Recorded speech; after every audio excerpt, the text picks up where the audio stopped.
주가가 있잖아요. 이게 주식이라는 게 원래 목적이 노후 대비용이거든요. 워렌 버핏 께서 하시는 말씀 들어보면은 결론은 이거예요.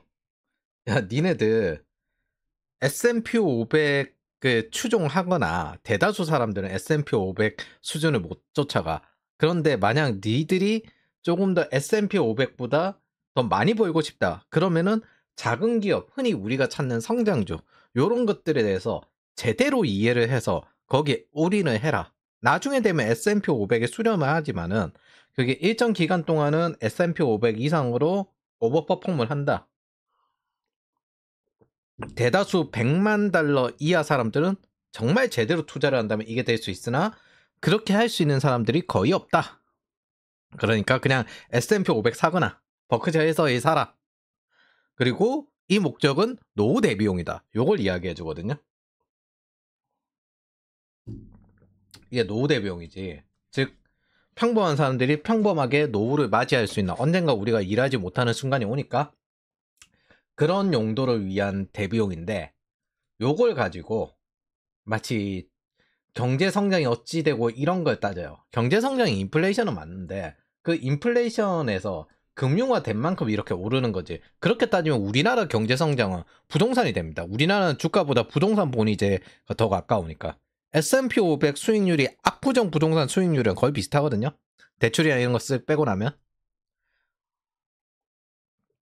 이걸 가지고 경제 성장률 따지고 앉아 있는 겁니다. 물론 좋긴 하죠. 저게 올라가면은.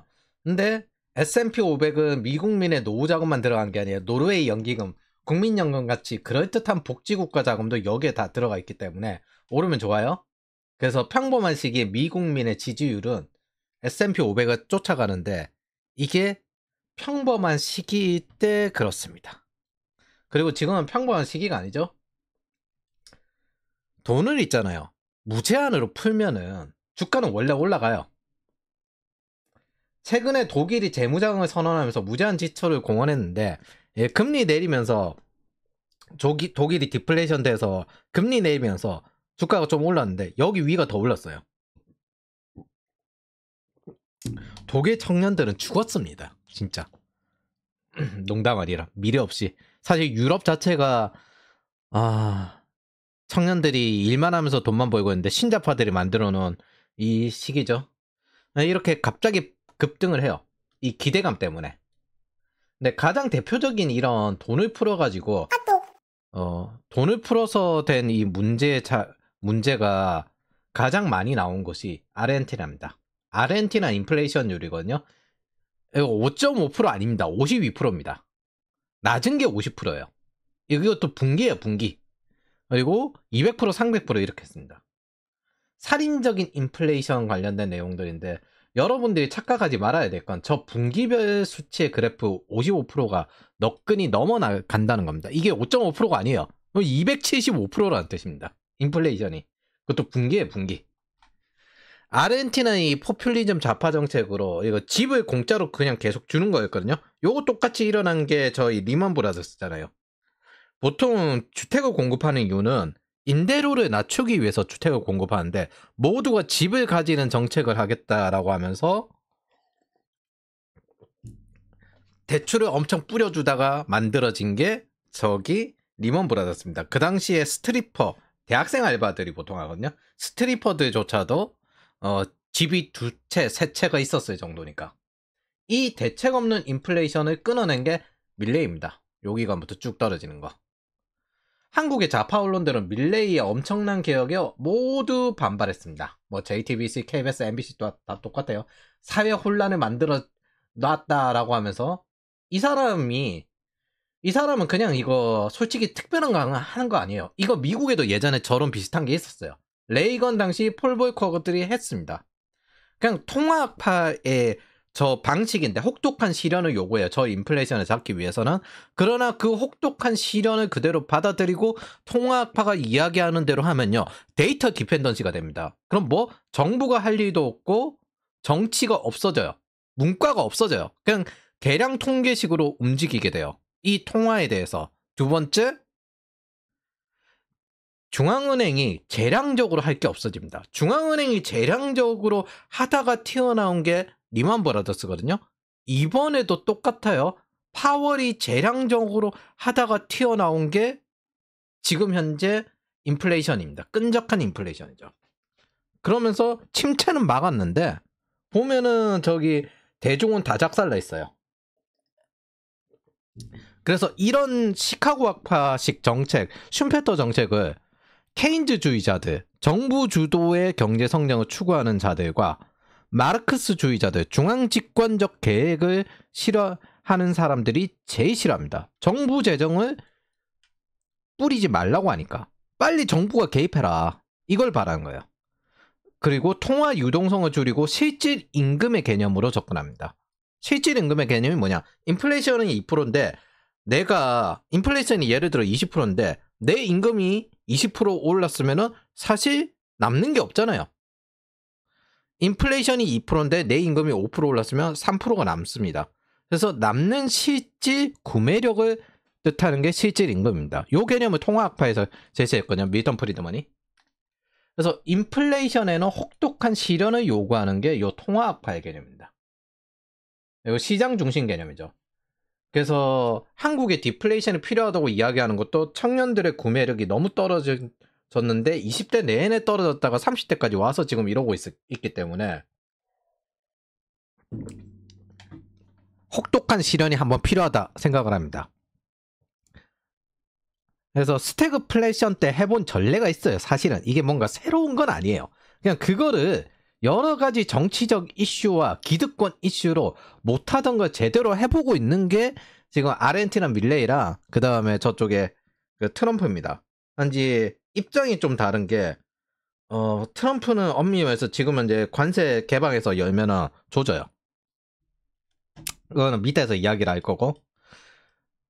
그래서 정치인, 관료, 중앙은행장, 기득권들이 싫어하는 내용들입니다. 자, 아르헨티나 주가로 가볼게요. 요거 이제 지금은 이제 인플레이션 줄이면서 탁 떨어졌다가 올라간 거거든요. 2020년에 34,973포인트였습니다. 2025년 5년 지났는데 이거 몇 포인트냐? 네, 1000, 만, 10만, 100만, 250만. 예.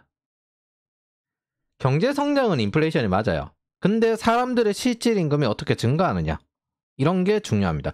특히 노인 같은 경우에는 기본적으로 돈을 쓰면서 생활하기 때문에 실질 임금이 줄어들 수 있어요. 그런데 청년 세대들이나 중년 세대들은 실질 임금이 증가해야 합니다. 이런 식으로 성장하는 게 훌륭한 경제 성장입니까? 이거 주가 지수예요. 이제 아르헨티나는 훌륭하게 경제 성장한 겁니까? 주가를 기준적으로 보면 전혀 아니죠. 화폐 가치 개판 나고 전선줄 잘라 먹다가 사람 좀 타는 거 감소하면 청년층 죽어가는 거 감소하면 아주 훌륭한 경제 성장이 됩니다. 제가 이런 거 볼 때마다 성선설이 떠올라요. 이 성선설에는 인간은 기본적으로 선하다. 그러면 선하지 않은 인간은 뭔데? 이건 사람이 아니다. 짐승이다. 이런 개념을 가지고 있거든요. 문제는 그 짐승들이 자신들은 선하고 진실을 추구하는 척 한다는 겁니다. 노력하는 것보다 생각을 멈춘 인간들에게 말장난하는 게 훨씬 편하니까. 지들에게 사회불안이란 정부개혁이고 이런 범죄나 마약, 살인은 사회불안이 아니라고 여기는 겁니다. 이게 밀레이 전이에요. 경찰이 있으나 마나. 그런데 지금 현재 밀레이가 개혁하는 걸 가지고 사회불안이라고 짓거리고 앉아 있습니다. 저 좌파의 혁명 이론 중에 레닌의 혁명 이론이 어떤 게 있냐면은 그 과정 중에서 일반 대중이 희생되는 건 어쩔 수 없다. 그래서 전쟁이 나든 테러가 나든 해야 된다. 끝까지 비타협적으로 해야 된다. 그게 계급투쟁이다. 라고 하는 게 혁명 이론이거든요. 그러니까 사람 목숨을 개 목숨을 알아요. 나름대로 사회주의 국가들도 자기네들의 어떤 이론과 세계관이 있어요. 그런 명분 하에 거대 담론이라고 하냐? 대의. 우리식으로 하면. 그 거대 담론 하에 사람을 소모시키는 겁니다. 자, 이런 식으로 인플레이션이 나면 무슨 일이 벌어지냐? 한국도 최근에 인플레이션 나니까 임금 못 따라간다면서 공무원 그만둔 것도 있고 군인들도 그만두고 그러죠. 좌파 정권이 늘어나면 범죄 급증의 속수무책이에요. 왜? 자, 경찰 평균 연봉 얼마 안 되죠. 경찰 자체부터가 타락하게 됩니다. 고정급을 받는 사람들이 고통을 받아요. 노인의 연금이 고정급이잖아요. 그래서 디플레이션 때 자산도 있는데 구매력이 증대되니까 노인이 천국이라 불리는 이유가, 중국에서 천국이랑 불리는 이유가 그것 때문입니다. 특히 공산권은 있잖아요. 그 노후 대비가 제대로 되지 않으면 정권이 무너집니다.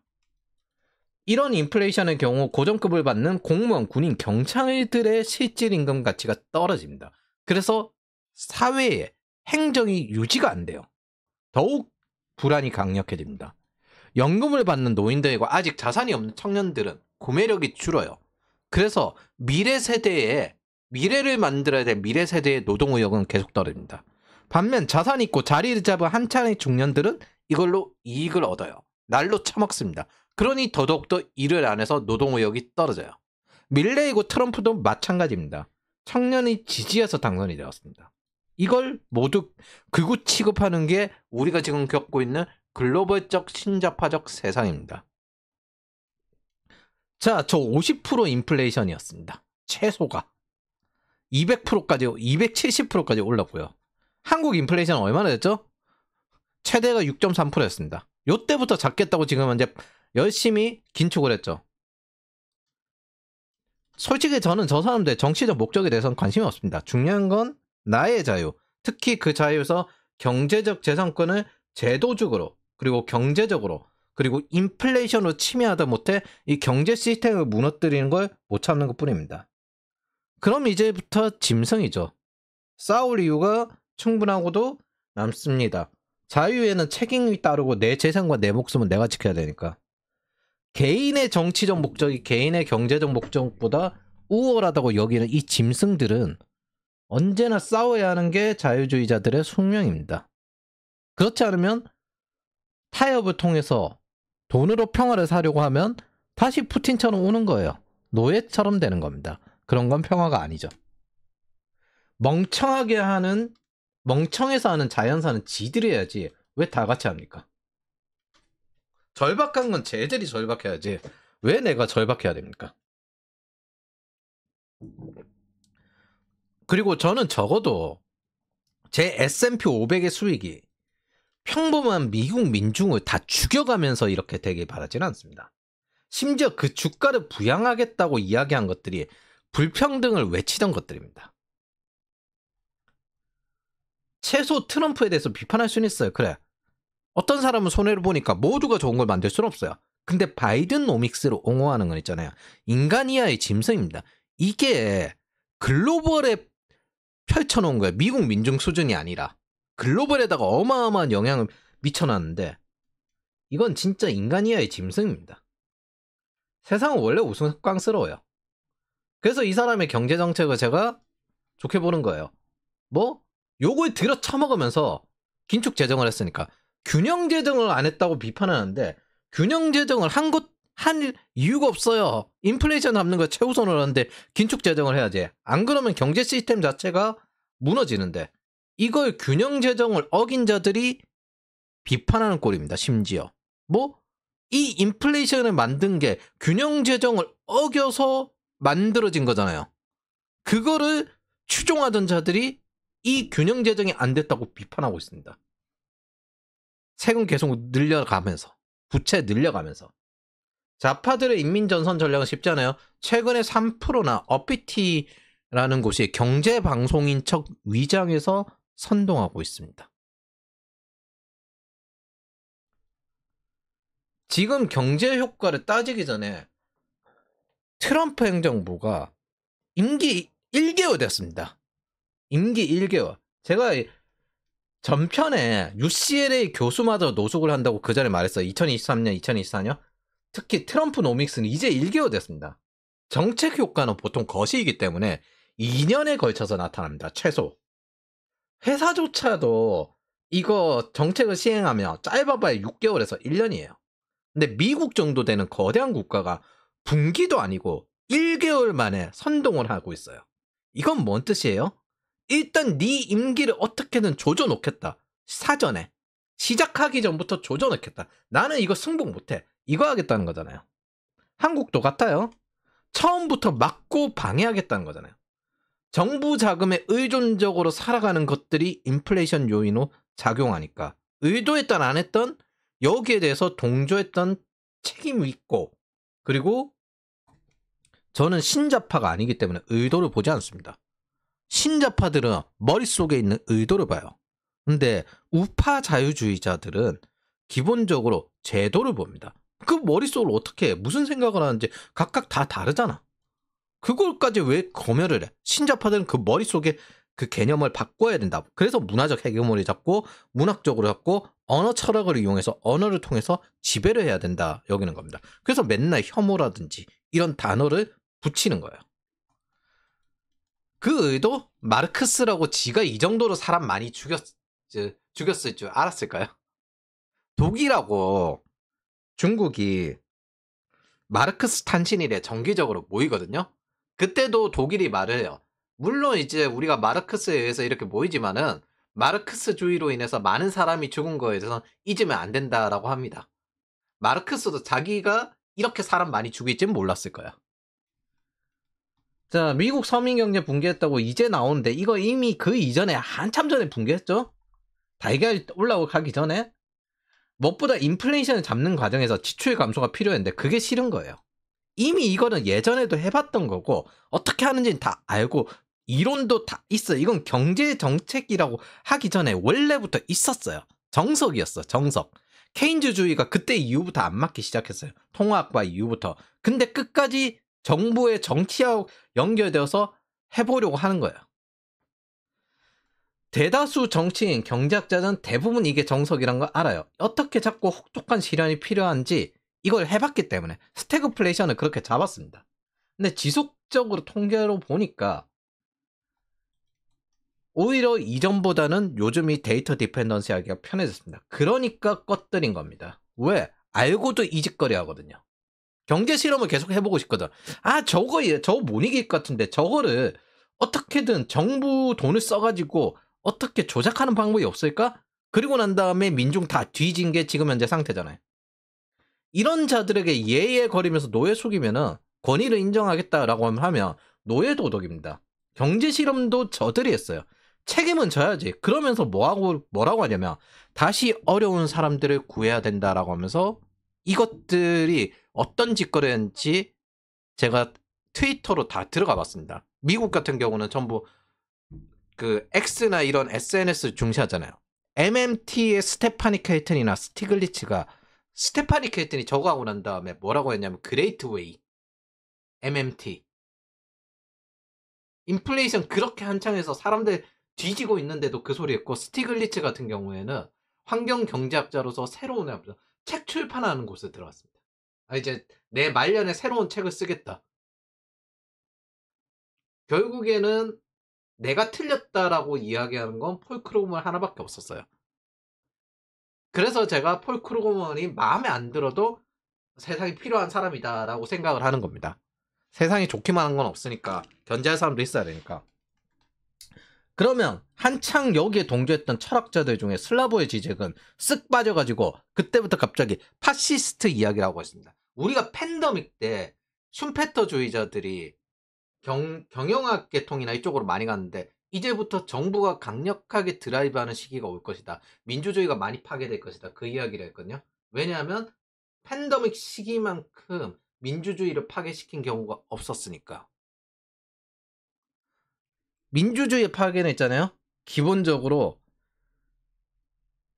그 자기네 정치를 운영하기 위해서 스스로 권력을 점점 키우면서 발생됩니다. 그러면서 전체주의로 넘어가요. 트럼프가 전체주의와 가장 거리가 먼 이유가 이게 자기 권력을 까내리는 방식이에요. 윤석열 정권조차도 긴축을 하니까 얼마나 위치가 위험해졌습니까? 대중 반발이 심하죠. 근데 이거 어쩔 수 없는 혹독한 실현이거든. 이런 거 하라고 정치인을 지지를 하는 겁니다. 자, 그런 것들에 대해서 반발하면서 그 상황을 이용하는 것들이 있죠. 이런 철학자들, 선동주의자들, 파시즘 거리면서 이야기를 해왔습니다. 파시즘과 가장 반대죠. 파시즘은 뭘 하냐면요. 정부 지출을 계속 지속하기 위해서 두 가지를 합니다. 일단 법인세나 이런 세금을 올리면은 반발이 너무 심할 것 같으니까 간접세를 올려요. 부가세를 올려요. 요즘은 이제 이걸 복지 제도를 더욱 확장하기 위해서 부가세를 올리는 방식을 쓰죠. 두 번째는 식민지 착취를 합니다. 요 두 가지를 하거든요. 뭐 멀리 봐도 볼 거 없어요. 부가세 올리는 건 유럽이랑 일본이고요. 그 다음에 식민지 착취하는 건 중국입니다. 그 반대 행위를 하고 있잖아요. 그래서 감세는 기본적으로 파시즘이 되기 매우 어렵습니다.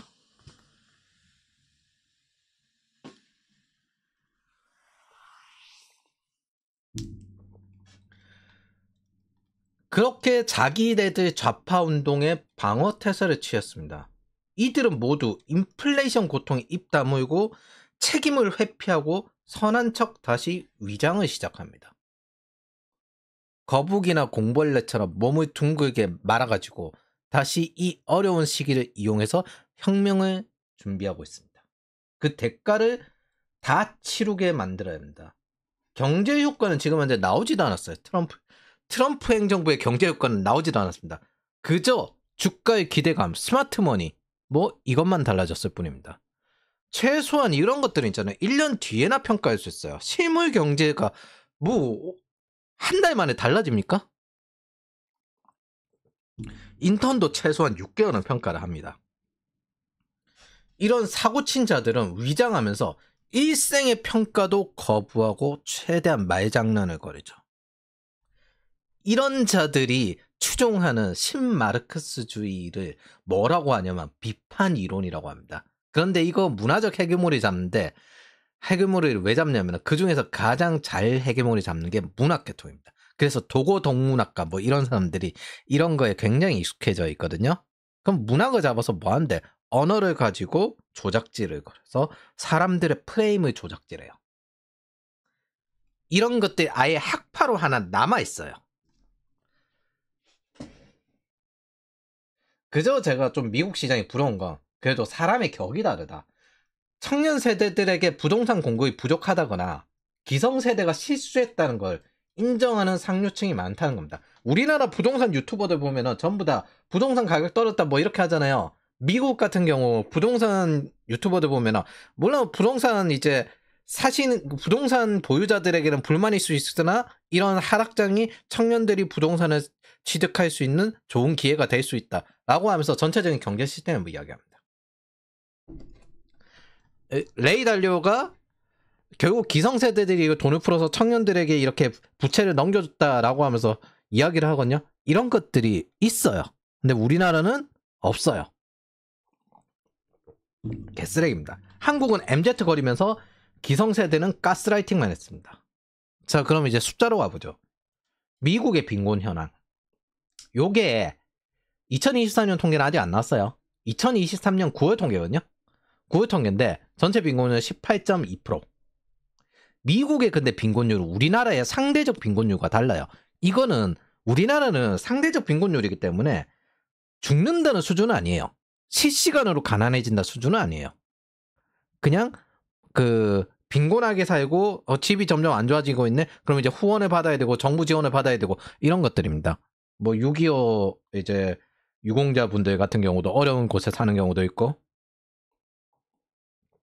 미국의 빈곤율은 뭔데? 뒤진다는 겁니다. 절대적 빈곤율에 기준을 해요. 메이턴 프리드먼이 빈곤선을 잡아가지고 거기에다가 기본소득을 지급해라 그런 식으로 접근하였거든요. 그래서 미국의 빈곤율은 절대선입니다. 이건 뭐? 절대적 빈곤율입니다. 이 빈곤선 이하는 일을 해도 생존이 어려운 기준이란 겁니다. 그 중에서 남부가 작살이 났죠? 남부 쪽이 작살이 났죠? 이것도 누가 오는 거지? 누가 오긴 누가 오요? 여기 불법 체류자료 오는 거죠. 불법 체류자료 오면 뭐? 임금이 떨어져요. 그리고 임대료는 올라갑니다. 그 사람들도 어디가 자긴 자야 될 거잖아요. 그러면 구매력은 점점 줄어드는 거죠. 미국인의 구매력은. 자, 그러면 미국의 실업률은 높았냐? 완전 고용 상태입니다. 이건 무슨 뜻이다? 일하면서 실시간으로 가난해지고 있다는 겁니다. 사실 툭 까놓고 말해서 요 남부 지역은 공화당 지역이거든요. 목적이 뻔해요. 목적이 이쪽을 경제적으로 최대한 혼란스럽게 만들면 민주당이 이길 것이다. 이 대선 목적이 뻔해요. 그래서 캘리포니아와 뉴욕은 아예 돈을 뿌렸죠. 인플레이션 지원금이면서. 난 세상에 인플레이션 지원금이라는 건 처음 들어봤습니다. 인플레이션인데 정부가 돈을 뿌려요. 그래서 결국에는 그걸 폴 크루먼이 내가 틀렸다라고 이야기를 합니다. 그런데 틀렸다라고 이야기한 뒤에 캘리포니아 행정부나 여러 가지 민주당 주정부들은 돈을 뿌렸어요. 근데 문제는 그 돈을 뿌리는 게 달러로 뿌려지잖아요. 전 세계적인 문제를 만들어냅니다. 그게 우리가 겪은 인플레이션입니다. 자, 그럼 미국의 실업률은 4%. 그러면 뭐 고용 구인 배수가 뭐 좀 낮나? 우리처럼 0.6% 뭐 이렇게 되나? 예. 구인 배수가 지금 떨어져서 1입니다. 원래 2까지 올라갔어요. 뭐다? 임금이 올라가는 기간, 임금이 떨어지는 기간. 즉 일자리가 부족한 것도 아니에요. 그저 물가 상승으로 일하면서 인플레이션으로 실시간으로 가난해진다는 겁니다. 일하면서 가난해져서 절대적 빈곤선까지 내려가는 겁니다. 이게 무슨 산업혁명 시기랑 똑같은 꼬라지를 만들고 앉아있습니까? 2025년에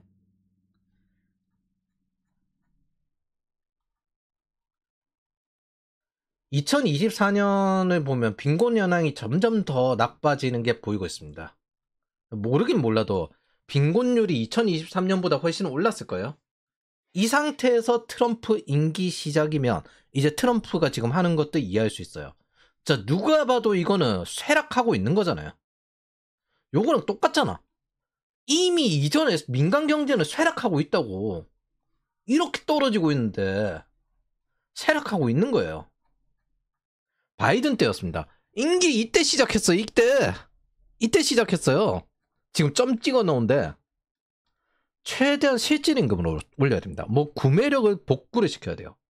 불법 체류자는 저임금을 부르고요. 동시에 주택 임대료를 상승시킵니다. 반대로 여기 이 정도 되었을 때 요때 오히려 그 저임금으로 일할 사람들이 안 오면은 물가를 상승시킵니다. 그래서 저 때는 외국인 노동자를 받아도 되거든요. 근데 이때 외국인 노동자를 받으면요 임금 하락을 부릅니다. 그리고 실업률도 늘려요. 그리고 주택 임대료도 상승시켜야 됩니다. 반대로 불법 체류자를 추방하면 실질 임금이 줄어들고요. 마약 문제도 겸사겸사 줄어들죠. 이거 1년에 7만 5천 명 죽는 거는 말도 안 되는 거예요, 솔직히. 그리고 일자리가 주로 임기 초기에 구인 배수 1위였습니다. 근데 사실 이게 중국의 재종 밀어내기 영향이 될 거예요.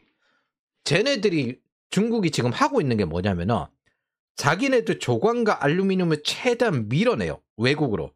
그래서 우리나라 현대제철도 어렵고 이렇잖아요. 이렇게 되면 각국의 기간 산업이 죽습니다. 채산성이 안 나와서. 기간 산업이 죽으면 어떻게 된다? 철강과 알루미늄은 군수 물자입니다. 그리고 건설 물자예요. 이 군수 물자, 지금 방산업 올려야 되겠죠. 근데 방산업 올려야 되는데 각국의 기간 산업을 무너뜨려서 방산업을 재건하지 못하게 막고 있는 겁니다. 이거 전쟁 준비예요, 전형적으로. 준비 다 됐거든요. 보통 전쟁 날 때 여러 가지 방식을 쓰는데 우선은 그 위조 화폐를 뿌려가지고 경제 시스템을 무너뜨리는 것도 많이 합니다. 근데 중국은 뭘로 다 바꿨어요? 전자결제로 다 바꿨죠. 그럼 미국도 어떻게 할까 지금 이제 고민을 하고 있죠. 그렇게 그것 때문에 특히나 블록체인을 신경 쓰는 것 같아요. 이렇게 기간산업 죽이기를 하고 있기 때문에 관세를 매겨 가동률을 높이고 인프라와 방산산업을 부흥시킬 준비를 하고 있습니다. 정부 지출을 줄이는 강제적인 디스인플레이션, 디플레이션까지 각오하고 이건 민간에 내재된 인플레이션을 줄이는 역할을 하는 거예요. 이게 또 대중의 실질 임금을 증가시킵니다. 간단히 말하면 혹독한 실현이 필요합니다. 미국은 지금 이 정도를 할 정도로 일상적인 평균을 벗어난 상태예요. 도대체 사회적으로 아예 붕괴가 되어 있는 상태라고 봐도 솔직히 말이 되는 수준인데 이거를 바이든 때 방치를 하고 앉아 있습니다. 오히려 더 확대시켰죠. 바이든 때 쇠락하고 있었습니다. 미국의 가장 큰 장점은 개인저축 500만 원도 없을 정도로 긍정적인 소비시장이었어요. 왜 또 벌면 되지. 근데 그 소비시장이 무너지면 미국도 없어요. 저런 배경 때문에 미국이 어느 정도 결혼하고 그런 게 남아있는 거거든요. 이런 와중에 주가를 운운하는 자들을 보면 그건 인간들이 감성인의 불평등이 떠드는 것을 보았을 때 제가 보고는 인간이 아닙니다. 이거는 짐승입니다. 짐승. 악어의 눈물 같은 거죠. 이런 사람도 있겠죠. 어려운 사람의 동정을 느낀 거나 불평등의 과잉을 문제라고 여길 수도 있어요. 근데 개인의 정치적 목적인데 그 정치적 목적으로 인해서 부작용이 과하게 생겼다고 봅시다. 근데 자신은 호의호식하면서 전체 문제를 가져왔다면 대가를 치러야죠. 근데 지금 뭐예요? 그 자리를 지키기 위해서 입을 다들 다물고 있고 방어태세를 취하고 있습니다. 그런데 나락을 안 가요. 남은 나락을 잘 보내는 것들이 자기들은 나락을 안 가요. 미국도 한국도 제가 보기에는 혹독한 시련이 필요하고 기존의 기득권 특히 X세대 86세대는 경쟁에 내몰려야 합니다.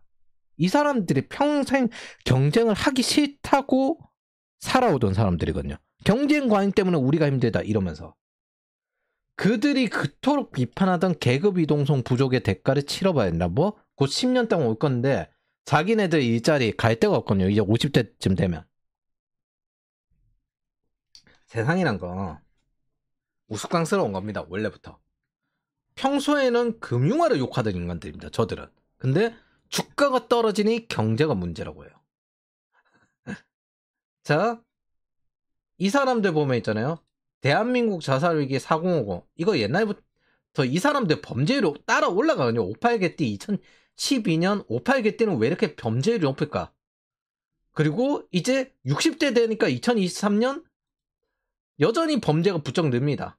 그런데 그런 사람들 옛날부터 이야기 안 하고 뭐 하냐면 청년 세대 갉아먹기 자주 합니다. 이게 전형적인 청년 세대들이 자기 개발서를 많이 사기 때문에 하는 것들이거든요. 대한민국 범죄율과 자살률은 X세대, 86세대가 최다입니다. 특히 결혼한 중년 남성이 이런 게 되게 많아요. 근데 이들은 X세대, 86세대를 대상으로 정신건강을 이야기하지 않습니다. 왜? X세대, 86세대에게 MZ의 정신건강이 개판이라고 팔아먹어야 되니까. 듣는 사람들은 사실 이 세대들이고 MZ들에게 가스라이팅 하는 김에 위안을 주는 거예요. 전세 사기 대다수도 이 세대들입니다. 자기들 정신건강을 해결하는 게 아니라 또 말도 그 세대들이에요. 지네 세대들 문제는 해결하지 못하고 MZ 이러고 있습니다. 그러면서 까내려서 위안을 삼는 형태의 정신건강용 방식을 취하고 있습니다. 저는 이게 제일 역겨워요. 나름 지식인이고 공부 좀 했다는 인간들이 심지어 심리학자, 뇌과학자 이런 사람들은 있잖아요. 그거 위장된 통계학과입니다. 숫자 보면 뻔히 나오거든요. 그런데 일부러 이러는 겁니다. 알고도.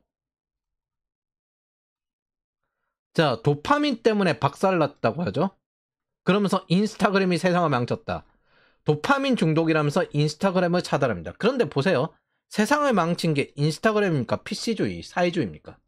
정작 PC주의자들은 학교, 사회에 침투해서 부모 권한까지 빼앗아서 미성년자일 때 성전환을 시키는 게 캘리포니아와 캐나다입니다. 팔레스타인 테러를 옹호하고요. 자유롭게 반국가주의도 내뱉습니다. 과연 이게 세상을 망친 게 아닙니까? 경제 실험을 통해서 막대한 인플레이션의 폐해를 만들어 놓고 인스타그램이 세상을 망쳤다라고 짓거립니다. 정작 망친 자들은 숨어서 책임을 회피합니다.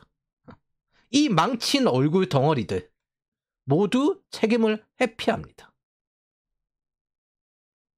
트랜스젠더 학생보호법. 구인배수 자체가 1이 안 되는데 청년 백수를 이야기합니다. 그러면서 목수라도 되라, 뭐 용접이라도 배워라 이러거든요. 그래? 자, 너네 이제 나이 온다. 곧 온다. 50대면 잘려야지. 좀 잘려야지. 그러면서 50대는 재취업이 어렵다고 하면서 세상이 문제라고 비판해요. 아, 청년 백수는 안 되는 거고 니네는 세상이 문제인 거고, 아, 구인배수는 이딸인데 이게 뭐 자꾸 자기네들 일자리 지키다 보니까 사회 전체의 역동성이 없어지고 자기네들 차례까지 온 겁니다. 연공 서열제로 열심히 자리 지켜놓은 50대는 문제가 아니고요. 왜 노동생산성 거리잖아. 근데 니네들이 진짜 20, 30대보다 노동생산성이 높을까? 경쟁하면 절대 못 버티죠. 목수나하고 조선소 사람 부족하다는데 그냥 50대가 거기 가면 되겠네. 건설 현장도 인구 부족하다던데 거기로 가면 되겠죠. MZ 욕하면서 정작 바이오, IT 영역은 MZ가 주도하는데 MZ 라이팅 합니다. 새로운 산업 이런 거 전부 청년 세대들이 하거든요. 근데 한국은 따라갔어요, 나름. 근데 MZ 라이팅을 하죠. 사실 이건 미국도 마찬가지예요. 뉴욕 그리고 실리콘밸리 평균 연령이 30세 이하입니다. 내수가 불황이 났는데 정작 플랫폼 기업은 내수만 한다고 욕하면서 무너뜨려 왔습니다.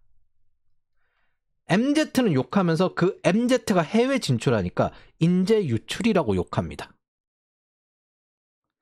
경쟁사회 비판하는 X세 86세대는 정작 AI 우주 산업에서 글로벌에서 뒤처지면 안 된다고 또 경쟁하라고 합니다. 그 경쟁 누가 하는데? MZ가 해야지. 그럼 니네가 해. 니네가 공학과 수학을 익히고 이제부터 다시 도전하면 되겠네. 아, 그건 싫고.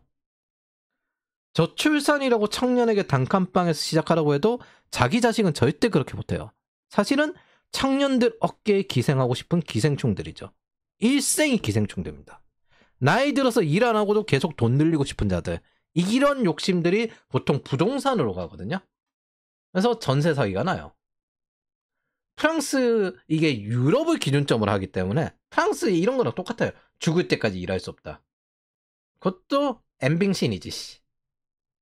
이미 산업 권력은 바뀌었어요. MZ가 주도해요. 왜냐하면 기본적으로 데이터 기반 경제이기 때문에. 도지도 20대 엔지니어들이 데이터로 안주한 X세대, 86세대 공무원을 자르고 있습니다. 즉, 더 어려운 걸 합니다. 다음 세대들은. 정치 권력이 넘어오고 있어요. 언젠가 자산 권력이 넘어올 텐데, 저 자산 권력도 있잖아요. 사실은 이 서울 위주의 인프라를 죽여버리면은 되긴 합니다. 단지 서울의 사전에 효율적으로 쌓아둔 것들이 많아가지고 이 서울의 흡입력을 못 따라갈 뿐. 무엇보다 가장 큰 차이, 문과는 X세대, 86세대가 주류였어요. 월스트리트 이후 바뀌었거든요. 리먼 브라더스 떨어진 이전까지는 경영학과 경제학자 월스트리트 이쪽이 가장 돈을 많이 버는 계통이었는데, 그거 무너지고 난 다음에 모두 뉴욕도 그렇고 실리콘밸리도 그렇고 전부 엔지니어들로 바뀌었습니다. 그리고 데이터 기반으로 바뀌었어요. 그래서 MZ들은 이과죠. 세상은 원래 우스꽝스러워요. 근데 남말 듣고 살기에는 데이터가 없으면 믿을 수 없습니다. 그리고 제가 이런 글들 중에서 제시하는 데이터들이 재미없을 줄 알아요. 원래 숫자 갖다 붙이면 제일 글 읽기 싫어요. 읽는 사람들도 별로 없겠죠. 근데 언젠가 저런 가스라이팅의 방어가 될 겁니다. 이런 데이터를 여러 가지 거르지 않은 언어를 사용하면 누군가에게는 감성적인, 감정적인 글로 해석되는 걸 또 압니다. 근데 얘네들 자체가 그걸 씁니다. 비판 이론. 문학자, 언어 철학자들이기 때문에. 그래서 이런 감성적인 글에 대응할 수 있을 겁니다. 왜냐하면 얘네들은 저걸 가지고 뭘 하냐면 정체성으로 꼬리표를 붙여요. MZ는 이렇다. 이런 식으로 매핑을 시켜요. 저는 그걸 데이터로 이야기해놓고 쟤네들 최종 결정적으로 뭐 요즘은 배극견이라고 하던데 뭐 어쨌든 그런 식으로 꼬리표를 붙여주는 겁니다. 그게 저항할 수 있게 만들어 줄 겁니다. 그러면 이걸 해서 뭐 할 건데? 숫자를 보는 이유는요. 여러분들이 엉터리 채찍질을 당할 때 알고 보니까 이거 헛소리네? 그리고 내가 아프다고 생각했는데 보니까 저들이 스스로 만든 함정에 빠지게 만드는구나. 무능력한 나르시스트, 신자파 이런 것들이 주변에 안 둬야 되는 이유가 이것 때문이잖아요. 그래서 스스로 볼 수 있는 단계로 나아갈 수 있게 되면은 여러분들은 완성입니다. 이제부터는 계속 승화시켜 나가면 돼요. 숫자로 평온함에 이르는 겁니다. 원래부터 고대부터 숫자를 보는 이유는 이걸 통해서 사람이 차분해지고 평온해지기 때문에 계속 인과율이 그런 것들이 나온 이유가 이것 때문입니다. 이성을 중시한다? 이런 개념들 때문이에요. 심지어 이건 내 인생을 개척하기 위해서 평생 봐야 될 것들입니다. 데이터 기반 사고. 그래서 돈을 벌고 권력을 가지고 그래야 절박해지지 않고 추진력이 생기고 데이터를 기준으로 움직이고 계속 새로운 데이터를 찾는 거예요. 그리고 이런 사람들에게 저런 인간 이하 사람들에게 인정의 폐해를 범해선 안 됩니다. 함부로 인정을 베풀어서 여력을 주면 안 돼요.